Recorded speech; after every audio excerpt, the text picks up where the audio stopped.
Good afternoon. We're excited to share our experience at the Singapore International Rotary Convention. It was incredible, to say the least. I know Imran's going to give us a different perspective than what probably David and I experienced, so you're going to hear a little bit about all of it. Ready? I'm ready.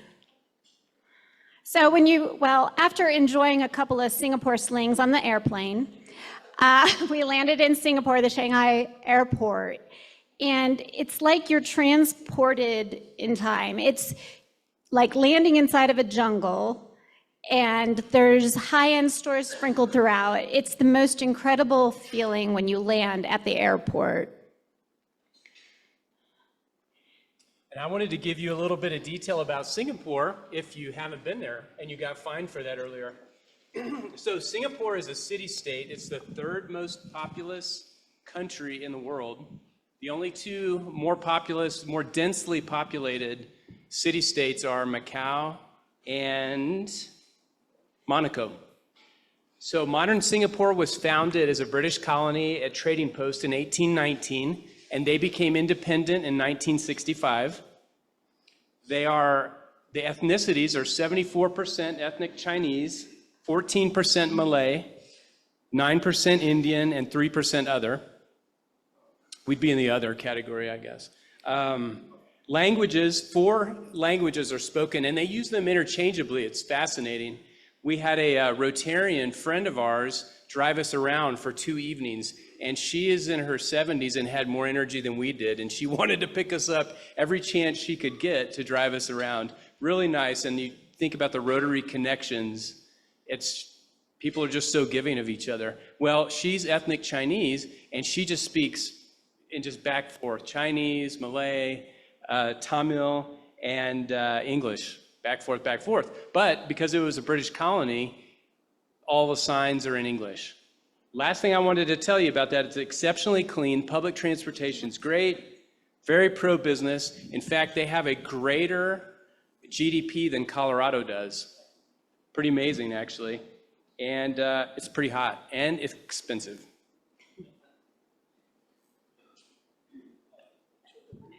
Yeah, so just to add a little bit to what David said as well, too. Singapore was a really, really good introduction to Asia if you've never been to Asia.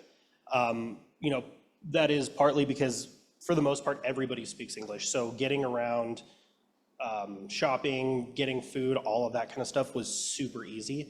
As well as the transportation there, the public transportation, which are you going to touch on that? Okay. So public transportation is the best way to get around there. To purchase a car in Thailand, in Singapore, is very expensive. First of which, you have to get a certificate of entitlement to be able to purchase a car.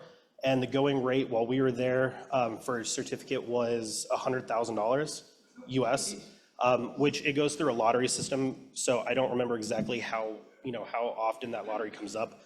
But if you get the opportunity, you can if you have the money. They said a Toyota Corolla there, which is about a basic car here, is over there it's $100,000. So just to buy a basic car, you need about $200,000. That doesn't include high gas and high insurance costs over there. So public transportation is the most often used, which is why you don't see a lot of traffic there. You don't see a lot of cars. And we flew in at 7 o'clock in the morning or something like that, was driving around during what would be normal business day traffic in the morning. Nothing. But their metro system, super easy to get around. It can get you from one side of the island to the other. And it was quite inexpensive. I think Rotary International gave us a travel card, and we probably used about half of it while we were there. And it was very, very easy to get around and super clean. Yeah, the license to buy a vehicle is a 10-year permit. So you either have to renew or you get rid of your car. So you don't see any old cars, none. Because I think they all go to Malaysia after that. So our tour guide, Betty, who's a friend of with Bonnie Bonnie Titley, yeah. who's in David's Rotary Club, showed us around Singapore. And her big thing, she's a big foodie. And so we went to hawker stations on our first night. And what a hawker station is it's where the immigrants, when they immigrated in the 1800s, would set up stands with their food in parks or, in stalls. And these are passed on from generation to generation. And the food is very reasonable there, but it's incredible. We had Malaysian shaved ice that contained cream corn, beans, and jelly. We had mutton stew. We had satay. We had one of the national dishes, laksa, which is a soup that has like seafood and noodles, and it's a kind of a spicy lime broth. It's amazing. So really enjoyed the food aspect. And as Betty told us before she picked us up, don't fill your bellies with rubbish. Because she really wanted to show us around the food scene. So I wanted to tell you just the general format. Who all here has been to an international convention? So our next international convention is in Calgary next June. And it's accessible. It seems like it's a long way, but really when you think about it, the routine is every 3 years it's in the United States or North America, and then it rotates around and around. So next year's in Calgary. It's easily accessible, tons of fun. And this is what happens. So it's a multi-day event. They have general sessions where they have entertainment, and then they have basically the Rotary royalty come and speak, the current presidents, past presidents, the trustees, and they really give you a perspective about what Rotary is all about. Then there are individual breakout sessions where you can go learn more about how to apply Rotary, work within committees. And then there's curated events. I know you went to one as well, Imran. I think you went to like the Crab Night or whatever, or Beats, right? Gastrobeats, yeah. Gastrobeats, yeah. And then, so it's highly scripted. You can kind of do whatever you want, but the big sessions, there's thousands. There was 13,000 registrants to this. No. Okay, so one of the big exciting things was like the opening of the House of Friendship, which is this big common area where all the Rotarians you can meet, you share common interests, you meet people from around the globe. And that's where they had the lion dance. I don't know, Singapore actually means lion, and they're known for their lion dances, and it is loud and amazing. If I could be a lion, I would. It was incredible. They come in with drums and cymbals, and they dance, and they get you all excited. And then our now past president, Rotary International President, Gordon McNally, opened the ceremony by saying, Rotary conventions are about bringing people together to create meaningful connections and to inspire each other to help create a more healthy, hopeful, and peaceful world. And so to add on to that, that was my biggest takeaway from Rotary International, was the community that I saw that we all are a part of.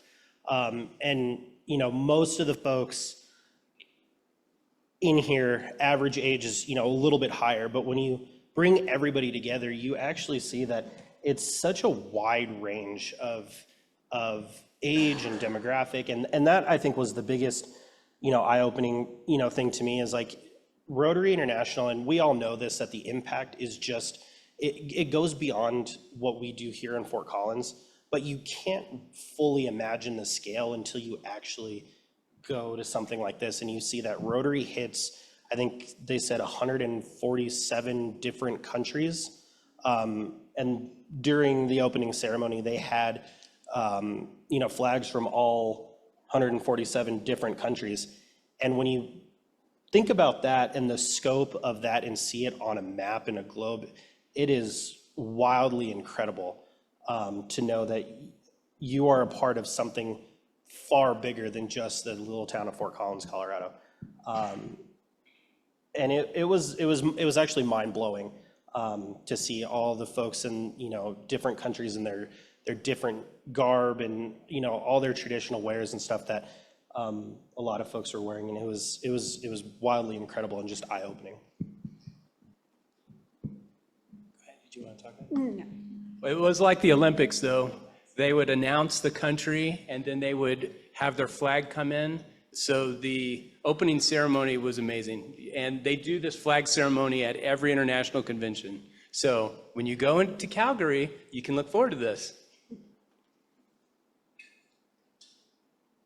Do you have the video for that? Yeah. So we're going to watch a little video from Bill Gates. Now, I did this with my phone, so don't lose your lunch on the first second or two. Importantly, thank you for your incredible partnership in the fight to eradicate polio. A century ago, around the same time Rotary was starting to grow into the global institution it is today, polio was one of the most feared diseases in the world. It bankrupted families, shut down entire cities, and put the President of the United States in a wheelchair. Today, we're close to ending it for good. When Rotary led the way to create the Global Polio Eradication Initiative in 1988, wild polio paralyzed 350,000 children every year. In 2023, that number was down to 12. More than 2.5 billion children have received polio vaccines worldwide, and at least 20 million of them who would have otherwise been paralyzed never had to experience the disease. The world has eradicated polio in hundreds of countries. In fact, 2024 marks the 10-year anniversary of a polio-free India, once considered to be the most challenging country to get polio cases to zero. So the finish line is within sight, but crossing it won't be easy. Violent conflict, climate disasters, and a global pandemic disrupted health systems around the world. We continue to see cases in Afghanistan and Pakistan, the only two countries where wild polio is still endemic. And unfortunately, we're still seeing variant polio cases in countries in Africa where the virus was previously eliminated. So, the tough fact is, as long as polio exists anywhere, it's a threat to spread back everywhere. This is our best chance to finish the job. And so these next 2 years are absolutely critical. To aid our efforts, we have fantastic new tools at our disposal, like what's called the new OPV2 vaccine that our foundation helped develop. And that produces fewer mutations and variants. That vaccine was actually rolled out in 2021 during the pandemic, and already more than 1 billion doses have been administered around the world, reducing the risk of new outbreaks by over 80% compared to the previous vaccine. But all the scientific progress in the world would be meaningless without people making sure the vaccines actually are reaching all the kids. The world owes a debt of gratitude to the Rotarians, healthcare workers, and volunteers who've knocked on doors, set up clinics, and traveled across countries to make sure children are protected from this awful disease. The Gates Foundation is thrilled to continue our 2-to-1 giving match with Rotary, up to $50 million a year, tripling the impact of every dollar we raise. We're so grateful that Rotary has taken full advantage of that match during this critical period, and we hope to continue that streak in the years ahead. The role of Rotary goes far beyond fundraising, of course. Rotarians have been leading the charge on this issue since the beginning through advocacy, awareness campaigns, and direct service. We should all be incredibly proud of how far we've come. When polio is eradicated, and I do mean when, not if, it will be one of the biggest advances in public health in human history. The world would have never gotten to this point without Rotarians, and we won't be able to get over the finish line without all your efforts. I'm looking forward to celebrating with you the day we cross it together. So thank you once again for all that you do. And you're part of that. Pretty cool, right? I'm going to go on the next one. One of my favorite speakers was Dr. Jack Sim. He's taking the taboo out of poo. He was working in the corporate world when at the age of 40, he felt a calling to sanitation. He quit all of his jobs that he had and has for 27 years been working towards clean water, sanitation, and getting toilets into all the communities around the world. 40% of the globe does not have a toilet. Millions of people die from disease associated with this every year. So he has now 15 colleges in which he teaches sanitations and everything about toilets. And he says one of the best tools is that he gets political leaders involved, and political leaders, when they promise the people a toilet, they find that they can win elections. So he says that he's going around to all the leaders promoting toilets, and the leaders love it because they're winning their elections this way. Yeah, he also said, he reminded us that the first Rotary project in Chicago was building a public restroom. You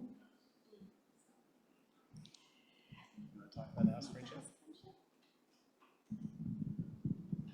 Yeah, so the House of Friendship, wildly cool.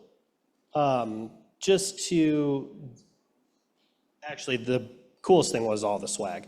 Actually, the amount of vendors, you could pretty much find whatever you wanted, as far as, Rotary regalia and whatnot. So all the fun ties and shirts and, pins, that was, one of the biggest things.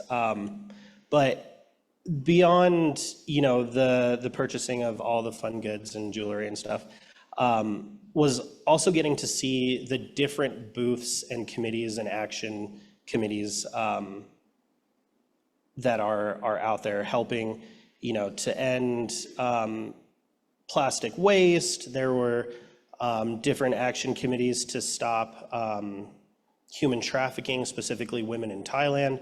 There was all the different types of committees that you guys have any interest in joining or helping. There's an action committee at Rotary that you can be a part of. One of them that we all found was really cool was brew. So we all met at a local brewery, got to try some good beer, and you get to just meet a bunch of different people from around the country or around the world and have some good beer. It was very interesting, I think, to me and Warjo, specifically at all the different pieces that Rotary has their hand in helping, in one way or the other. It was very cool. And to see all the different types of clubs, traveling clubs, drinking clubs, fishing clubs, whatever you guys want to be a part of, Rotary has it. And it's wildly interesting to see all the stuff that they actually have going on. So, getting to talk to people, getting to meet people. We sat with a couple different ladies from, I think one was from, I want to say she was from Nigeria, and another one was from like Minnesota or something.